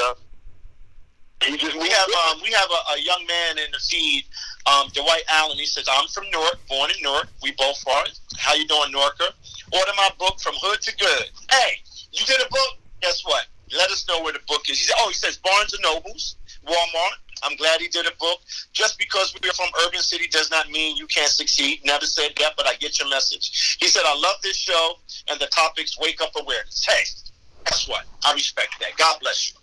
Hey, I mean, I sincerely, hit the share button. That's a good thing. Listen, I'm going to ask him to hit the share button. Yeah, share button. Hey, listen, I'm very happy when we see new people in the feed and having a discussion with us. I really appreciate that. Absolutely. But no, I got to tell you something. No dogs for Trump. Let's put a hashtag that. No dogs for Trump. No dogs for Trump. And hashtag no human beings will survive with Trump. Hashtag save our lives from Trump. Hashtag he's going to beat the Democrats. I'm going to put that on my page today. Yeah, it's going to be a rough one. It's going to be a rough one, man. So what's going on in New Jersey? Zero. Next topic. Look, Eric. High taxes, no services. I just, you know what, though, I got to be honest with you. I think the greatest thing that happened for New Jersey this week is that the Malcolm X documentary actually showcased, historically what happened. I mean, and of course, Newark, New Jersey is in New Jersey, but I happen to live in Society Hill, which happens to be in Essex County, which happens to be in New Jersey, and you know how I feel about that. But there's nothing happening in New Jersey right now. Absolutely zero. That makes a difference for Black Americans whatsoever. After 94% of our vote went to the Democratic Party for zero return on investment. And guess what? The buck stops with me. Yeah. I have to blame myself. I'm pointing at myself. Hey, listen. And I am now committed for the rest of my life to correct the wrongs that I've done. And I am now asking for all of you at home to forgive me. Hey, Kevin, can I spend a couple minutes on on that topic too? But this conversation that's happening now around socialism, right? And trying to link it to communism, right? Trying to link it to communism. I think the challenge is this, because I'm watching a chess match play out. And so you not only have the Republican Party that that's now floating this idea of socialism, but then you also have the Democrats, right? Chris Matthews, which is the statement he made was absolutely disturbing, about riots and murders and things happening, because of socialism. But I think the challenge that they're going to have is this: the generation of voters that are coming up, who are being most impacted by this economy or lack thereof, they don't understand socialism the way that we do, right? They're not connected with this idea of communism, right? So back my grandparents, my parents, and then I was at the tail end of having some understanding of the Cold War and communism. But my kids, your kids, what do they know about communism and socialism, Kevin? Well, here's the interesting thing. For Chris Matthews to denounce socialism is maximum sophisticated confusion. So I'll give you an example. If we were to take that same position he's taken, well, we will be canceling out Teddy Roosevelt. We will be canceling out Lyndon B. Johnson. Mm-hmm. We'll be canceling Franklin D. Roosevelt, because all of those guys and several other presidents, right, have been engaged in socialism. And when I say that, Medicaid, Medicare, welfare, Social Security, all of this stuff. Wait a minute. So everybody, the arts and culture, PBS wouldn't be on. Everybody right now. Collecting Social Security, right? If you don't believe in socialism, give you a check back. but here's the deal. Give it they're back. They're playing. This is a Democratic Party, though, now. Oh, no. Basically, the Socialist Party, when you want to put socialist in its proper context, right? So now what they're doing is they're muddying up socialism. So when you muddy up socialism, you take that word and you manipulate it and you drill it down to some scary proposition for people. All of those great presidents that we celebrate, that we talk about, they were socialists. So then guess what? Let's cancel them out. So all of those programs we get the benefit of as Americans, or to give us some resemblance of a safety net, right? Those are all socialist programs. But it gets back to what you're saying. It gets back to what you're saying about the fact that the average young person, the average person doesn't even know what socialism is. They don't understand it like that. Socialism is, yeah. They think, They don't understand it like that. They don't know. But the average person that's been selling socialism in this country don't know what it is. But here's the thing. Those guys that's marching up and down the streets wearing those Apple Jacks and all that stuff, they don't even know what socialism is. So Donald Trump is going to release his budget. And so I want to understand a guy like Chris Matthews, and I want him to explain this. So Donald Trump, in presenting his budget, he is going to propose cuts to Medicare, right? He's going to propose cuts to SNAP, right? So he's going to propose cuts to those things. Now, there's gonna have to be this undercurrent within the Democratic Party that demonizes Donald Trump for doing that. But at the same time, say we're anti-socialism. So I want to understand how you do that. Because if you're anti-socialism, then you gotta be with the cuts that Donald Trump is talking about making. But Eric, you make that's a very good point about tying that all together. But so if you're anti-socialism, right? None of those people that are talking to us would have went to the schools that they went to, because all of them didn't go to $50,000 a month, $50,000 a year colleges. They didn't go to Ivy League. They went to public colleges. No. They went to, public schools. Oh. That's socialism. Oh. So the Democrats are telling me, right, the party of the wealthy, too, the party that works for the oligarchs, they're saying they don't care about people. See, that's what I'm saying. So Chris Matthews is saying the elite class, the elite media class, the elite liberal, it was all a con job. So we don't care about you. We just don't want Bernie Sanders to upset our apple cart, whoever that would. Hopefully, somebody like him will just continue to keep disrupting the system. But the Democrats are saying they don't believe in helping people. Wait, Kevin, I got a question for you. The benefits that they want to now give, that the Democratic Party wants to give to illegal immigrants. Is that socialism? That's exactly what it is. No, wait, like you clean me up. Wait, I'm gonna clean you up. Go on now, go Kevin, go. I'm gonna clean you up because you clean me up. See, I just gassed you up with that. They did engage in socialism. They gave $4.5 billion to the border. That's not just socialism. That's reparations in real time. And when you got black folk running around here questioning reparations, it's being done every day over your head. You just not getting it because they want to keep you the commodity to their wealth. They want to keep you the bottom caste. But wait a minute though, that's socialism. Yes, but that's my whole point. Medicine, so now you got. So wait a minute. So understand what you have happening. You have the Democratic Party convincing black people that they should be voting against socialism. Meanwhile, that same Democratic Party gave how much to the border? $4.5 billion. Here we go. Hey, let me tell you about socialism. This is the same Democratic Party that's telling Big Pharma you can poison kids every day. The same Democratic Party that deregulated the banks, that created the crash. You gotta understand who we're talking about here. So when foundational black Americans, American descendant slaves, run around here and run into those burning buildings to vote for people that continue to set policies that are going to continue to wipe out those socialist activities, those socialist programs that help you to at least stay alive for the moment, for the absolute moment. So think about that, though. The Democratic Party, I don't expect anything from the Republican Party. We don't vote for them. They're not the party that were the abolitionists and the party that fought the Democratic Party. Now the Democratic Party has switched this to be the Dixiecrats now are still running. The White House is still running policies that keeps us trapped in poverty, keep us trapped in prisons. All you got to do is go to Mississippi. All you got to do is go to Mississippi. All you got to do is go to Alabama. All you got to do is go to Chicago. Hey, listen, man. So the Democrats are telling us we should be fighting against Trump, and they're saying to us, they're fighting against us. We'll get those social programs. Kevin, understand. So the Democratic Party is telling us to fight Trump, and then while we fight Trump, they're fighting us. Right. It's a when we say it's a con game, guys. But Eric, they know that we are lazy. They know that we are a cheap date.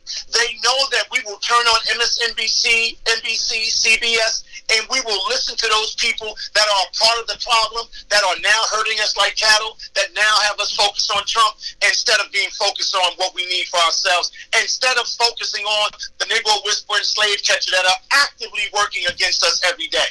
And we turn on that TV and we sit there for 12 damn hours listening to that nonsense. But I'm telling you, at the same time, the elite, the political elite, the lobbying class, the talking pundits are telling us we should be anti-socialism, which means anti-social programs that have helped poor people to stay alive for this moment. That's absolutely right. They got a lot of nerve. Oh my God, is that the greatest, maximum sophisticated confusion you ever heard in your life? I don't know. But they're giving everybody the opportunity to control our lives. The media market controls our messaging. That's why Facebook, that's why all of these other outlets are stopping us from being able to send our message out there, because we are black people in black media that are saying that we need to change and stay awoke. And we don't mind canceling you.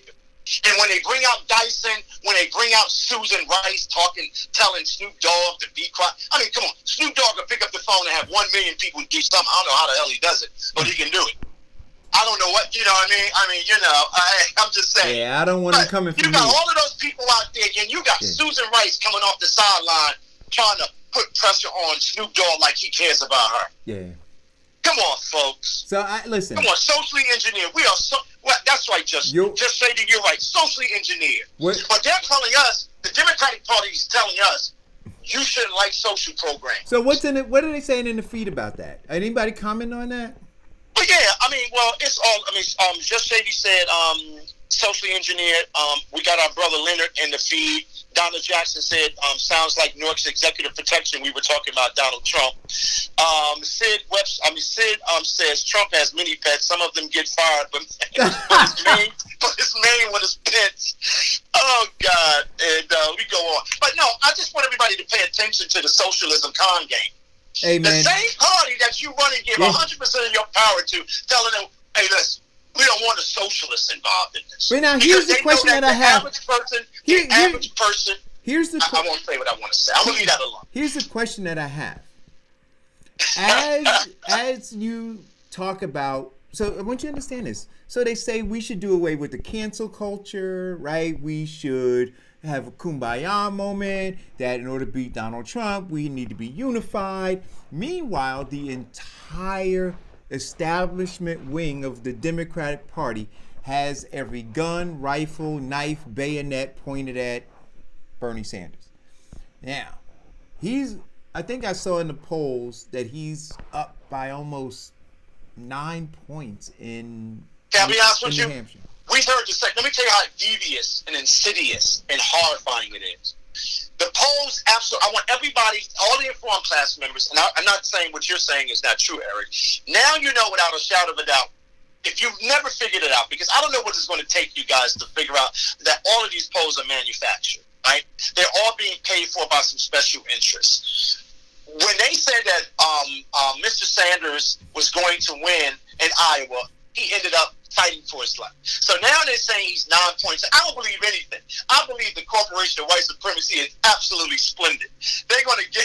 I don't believe any of it. So I'm going to see what happens in New Hampshire. I'm going to see what happens in South Carolina. Right. I'm going to see what happens moving beyond there.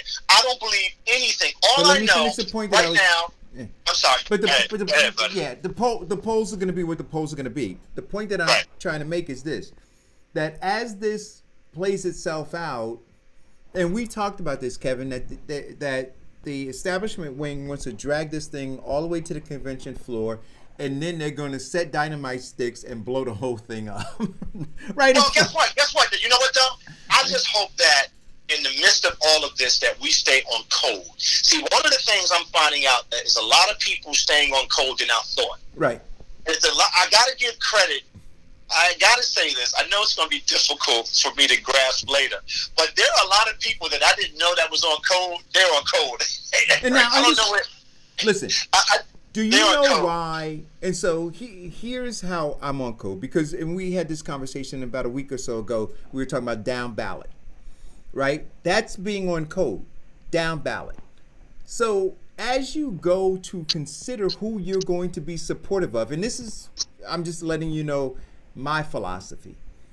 The only person who's taking the money that they have and pushing it down ballot for candidates who are interested in blowing up the system is Bernie Sanders. So the $2.70 I give, the $18 I give, the $25 that I give, that money is going throughout the country in contested congressional and senatorial races. And not only those, but even local races, municipal races or county races that will be impactful in terms of determining who governors are going to be and who U.S. senators are going to be in some of these states. So as you're looking at this thing, you got to be more nuanced than Steyer or Sanders or Warren, or you got to look and say who is supporting the infrastructure that is necessary to bring about the change, the policy changes that are going to lead to you getting economic and political power. Right? Well, listen, at the end of the day, I just want us to stay, like we say, stay woke. But I want to draw that map to people to understand what that means, right? Because you gotta look, and it's outside of New Jersey. So if you are listening in New Jersey and you're looking at your congressional races, you're looking at your senatorial races, you're looking at the assembly races and all of those things, that's all well and good.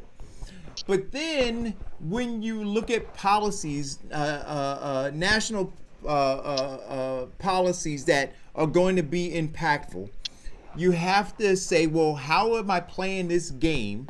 How am I moving my money around if you're making financial investments in the political market space? How am I making these investments to ensure that maybe there's a race? Well, example, Mitch McConnell in Minnesota, right?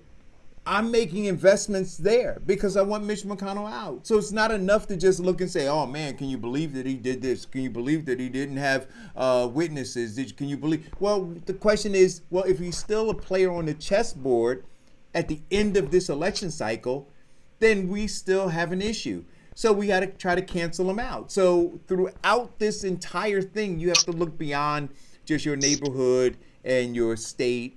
You know, you have to look regionally, and you have to look across the nation as well. Well, listen, here's democracy in reverse. I was reading over the weekend that, and I don't know if we touched on this, but I want to go back to it. Yes, sir. That the school board is entertaining the Newark School Board. Oh boy! And we have an election coming up in April. The school board is I don't know if they're still moving forward, but they're passing a resolution to basically stop people from coming to the meetings to have a discussion about education at any level. At any level. And the mere fact, and I had said this, the mere fact that is a discussion just goes to show you how sick we are and how unprotected our children are, and how parents it should have been 1 million parents at the school board at the school board meeting to say, I dare you. But here's the lack of respect. For them to even be having a discussion. Oh, I'm sorry. This is in Kentucky, not Minnesota. Thank you, listener. In Kentucky. Oh, sorry. Okay. For them to even be having a discussion about this just goes to show you that as a group of people, we are sick at a whole nother level. That we put those people down there, half of them can't read and write, half of them we haven't heard from since they got elected, half of them should be taken out, and I can't say it on the radio because it would be misinterpreted, but they're horrible. But I'm going to tell you who's even worse. The parent in this town has got to be someplace buried underground somewhere to suggest that if I have a concern about my children, I can't come to the forum that I gave you the opportunity to sit on, or gave you an opportunity to give your voice, and you're going to tell me I can't Wait a minute, but Kevin, don't do that. Those parents didn't give them the opportunity. Let's be clear. The ones who came and caped for the establishment were the ones who voted. That 5,000 that they have voted to install those people in there at the will of the elected officials in the city of Newark and in the county. And now they're doing the will of those people. That's why you're not even getting pushback from elected officials. So I want you to understand this. So when you have at the Board of Education those board members saying, we want to cancel out, right? Cancel culture. We want to cancel out the voices of these concerned parents. You don't have one elected official, not one, that stood up and said, wait a minute, what are you talking about? Not even, what do you call it, the Applejack wearing guy? Not even him. Not even him. And the reason why. But they're doing it they're doing it everywhere. Black people with black women. Everywhere, and I'm just going to keep it focused. You're absolutely right, by the way. But every place a black person with a black voice wants to talk about their condition, wants to talk about the black dilemma, wants to talk about the policies that are trapping us in poverty and chaos and hell and horror. Every time we want to get up and say that you're not doing an efficient job to protect my asset, my child, right? They want to stop you from talking. But here's the deal.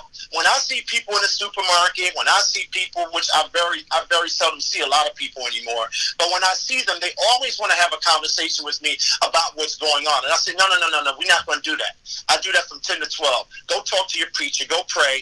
Go meditate, because you ain't doing a goddamn thing to change it. Yeah. And you're not going to take up 5 minutes of my time trying to get a loaf of goddamn bread to talk to me about what's happening downtown when I ain't seen you nowhere, saying nothing, doing nothing. And every time I hear you, you tell me, well, I really can't say nothing. Then don't say nothing at all. Yeah. Just dig that ditch. And then what I want to know is this, right? Because we have to, separating the wheat from the chaff. You had in the last school board election, because we had a lot of them come on the show, I think you had over 14 candidates run. Kevin, not one I don't hear any of them. All of them who talked about the great prescriptions they had for the school board and the love and concern that they had for all of the students and so forth, right? All of that. The literature, the beautiful literature that they printed up and mailed to you or delivered on your doorstep, none of them.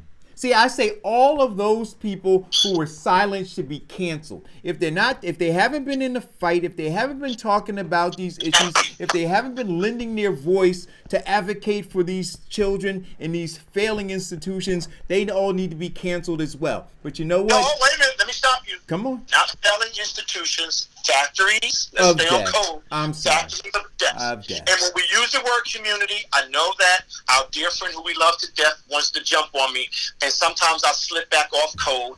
We don't have a community, because if we did, we would not be having this conversation.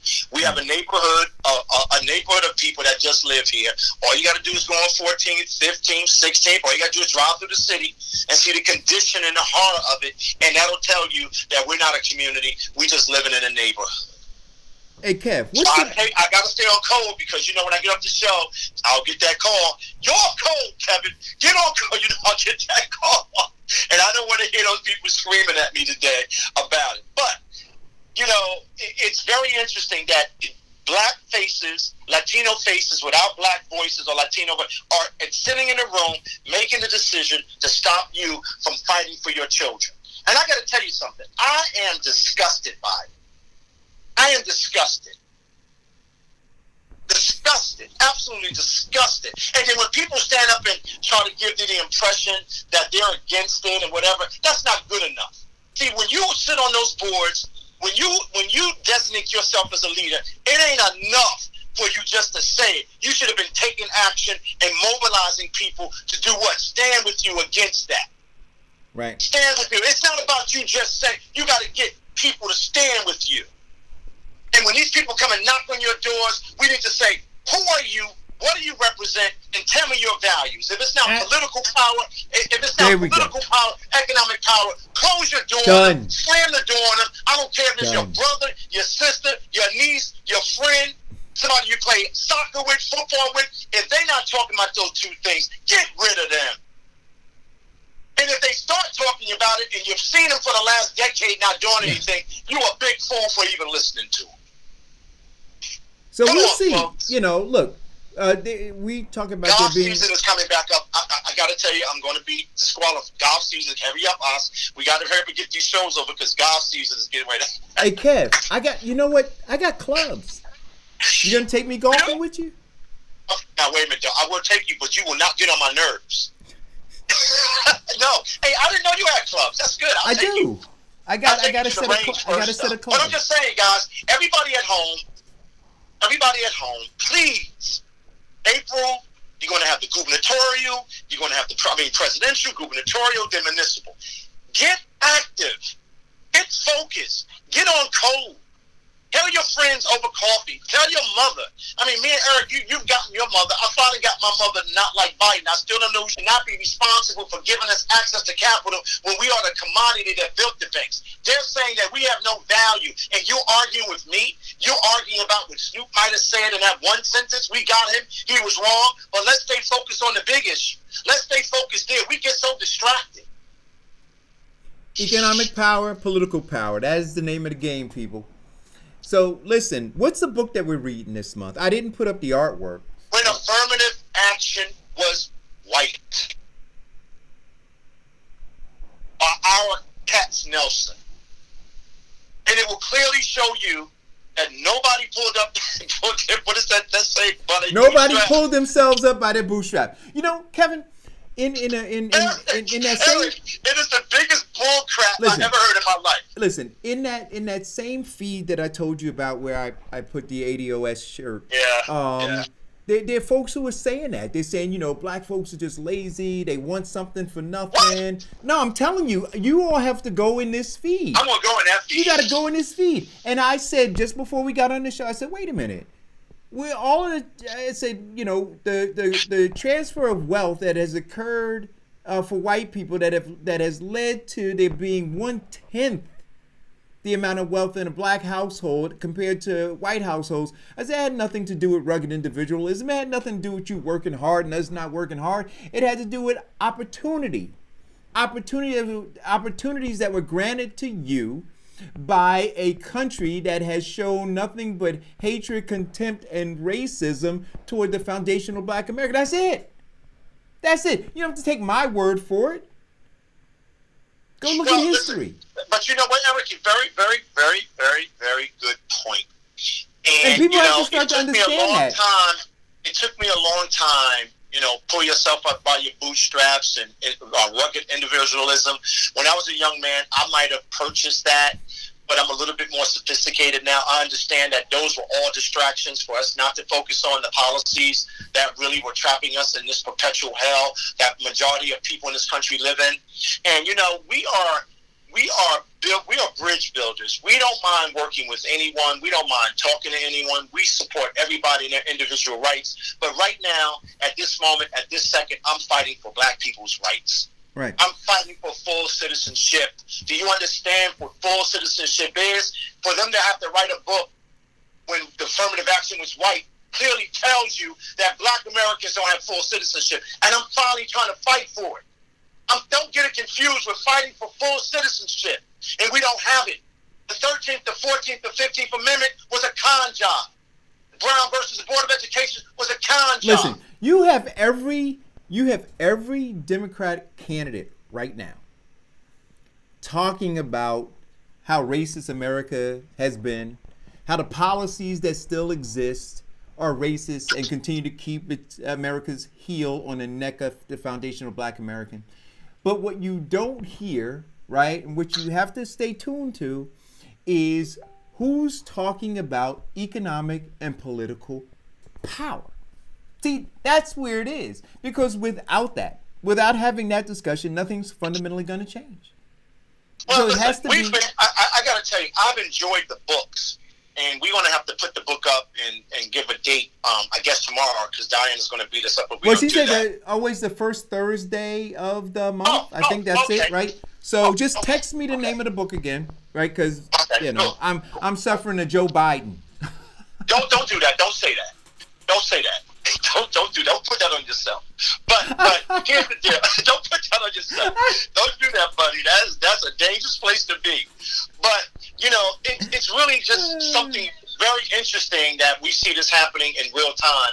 And I'm just so happy that people across the country, and I got to say this, people across the country are starting to wake up a little, and I'm just happy about that. And I'm not going to say that there are people that are not singular focused on that, and we should be. And I'm so encouraged. That gave me a little hope because I can be very cynical and I can be very dark about these things because I've seen just so much ugliness and so much deception from our people. And when I see them, it just makes my stomach upset. I just want to I don't know whether to get nasty or just throw up or just run away. These people are just bad. We need to think of them like a bad rash, a bad virus. When we see them, we need to just start doing like this, start itching ourselves because they're just that bad. Yeah. So guys, the documentary again on Netflix is Who Killed Malcolm X? Make sure you guys check it out. And watch it with your kids. Jesus Christ. Hey, Kevin, what kind of people are you? Listen, as soon as I get off the phone, as soon as we're done with the show, I got some truffle stuff that I'm going to put on my popcorn, and I'm going to go upstairs, man, and I'm going to put it on. I'm going to watch it. And I'm going to be ready to talk about it. Hey, we're going to be ready. We're going to do 2 days, right? We're going to do... well, you said how many episodes are there? 7. So, yeah, so maybe I'll watch 3 episodes today. We'll unpack those 3 tomorrow. Watch the final 4 tomorrow, and then we'll unpack that the day after, right? That'll be part of our contribution to Black History Month. Oh, no, I'm not doing that. I'm not being involved in that. I'm not doing that. I'm not doing that. If you say anything about Black, I'm telling you right now, Kevin. anything about Black History Month, I'm not doing it. I'm not doing it. No. Just say we're going to unpack Kevin, the Malcolm story and connect it to our experience. I want to hear that. Kevin. I'm black. Bye, Eric. You know what? I think we got 3 minutes left. Listen, I want to get I'm gonna design a shirt that says I'm black. I'm black. Oh, can you do that? And put it in black and white letters. I'm black. I'm black. And it's okay. I am proud to be a black American. I am proud to be the creator of this transcendent democracy. I am proud of all of that experience, bad or good. I know that one thing for certain, one thing for sure. Black people are the strongest people on the planet. We are the strongest. I am not afraid to say that. I am proud to be black. But I am telling all of you, and being black, I can now tell you who the evil ones are, who the barbarians inside the gate are, who the people are trying to wipe us out, who the people are selling this poverty propaganda, people selling this garbage. So I'm a black man that's going to tell you that no matter what or how you feel, and I'm pushing back on special interests. I'm pushing back on the Negro whisper. I'm pushing back on lazy people. If you can't get it, help us, get out of the way. Salam alaikum, Eric. Wait a minute. Diane asked me again in a thread. She said, explain down ballot. She said, I can't use... Oh, come on, man. Look, we ain't explaining that no more. Go down and vote for your congressman, your senator, your school board election. Down ballot means, okay, you got a presidential candidate. She's right, because she beats up on us. But down ballot means that you have the president, then you have the congressman, then you have the senator, whoever's running at that time, then you have maybe your freeholder, whoever's down ballot running on that line of that ticket. That's what we talk about. So wait, so we can say everybody else. Right? So down ballot is everybody else. When you go to the poll, you'll see the president. Right. You should explain it. You'll see the president, and then you'll see everybody else. Who are those everybody else? And now, I think she's making a good point. No, I think she is. But the thing to understand is this, and we got to pay attention to it, because sometimes during the presidential election, they sneak in some of the most unqualified candidates, right? Because they get you focused on what they call top of the ticket, right, which is the president. And then they decide within the political party that they owe a favor to somebody, or they have somebody who's going to just kind of cape for them and just be a rubber stamp for them. And that is their opportunity to just throw that name in there, because you're not evaluating the down ballot candidates. So you go in. And you talk about it all the time. Diane talks about it. A lot of the informed class members talk about it. When you don't pay attention to the down ballot, they work and create policies that absolutely impact you every day, every second of your life. When you don't pay attention to the down ballot candidates, who your assembly person is, who your state senator is, who your freeholder is, who your council, you have seen the light. You have seen the negative impact. Yeah. You have seen the horror. Like, how many times we got to tell you this? Wake the hell up, pay attention, do what Robert F. Kennedy Jr. said that his father said. The greatest real estate you have is your shoes. What's in your shoes? Right? That means your feet. That means you can walk, you can talk, you can communicate with people to make them change. Come on, folks. Come on, guys. Wake up. Hey, Kev, listen, man. Eric, I got my prayer beads. I'm telling you, I'm serious about this. It's helping me. Look, you got your prayer beads, and I got my armor on. There you go. So anybody got any questions about who I am? This is it right here. So listen, guys, I want to thank you all for tuning in. And we will we'll do it all again tomorrow. Kevin, we're going to do it again tomorrow. Remember, guys, we are bridge builders as long as it's working for us. I'm not building another bridge for somebody to get $3 trillion. $3 trillion transferred to them when we are still fighting for our citizenship. Unbelievable. Socialism. Thank you for tuning in. Isn't that ridiculous? It is ridiculous, guys. And so when I see, if I see any of you who say you're part of the informed class putting up this stuff about socialism, I don't. No, what we're going to do is, I'm going to do what I do. I'm going to call them and say, do you want me some of that magic scotch I got downstairs? I'll bring it over to you. You know what I mean? You want me to make you a smoothie and put some true syrup in there? And everybody stop taking the nostalgia pills. Yeah. Man, the time went by quick, man. I had a great day with you, buddy.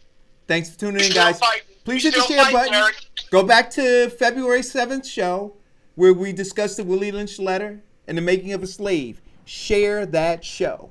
Please hit the share button. Let's try to get that show to 500 shares. Right? I would love to see that. I'd love to see that particular show get to 500 shares. Let's make it happen, Informed Class. Thanks for tuning in.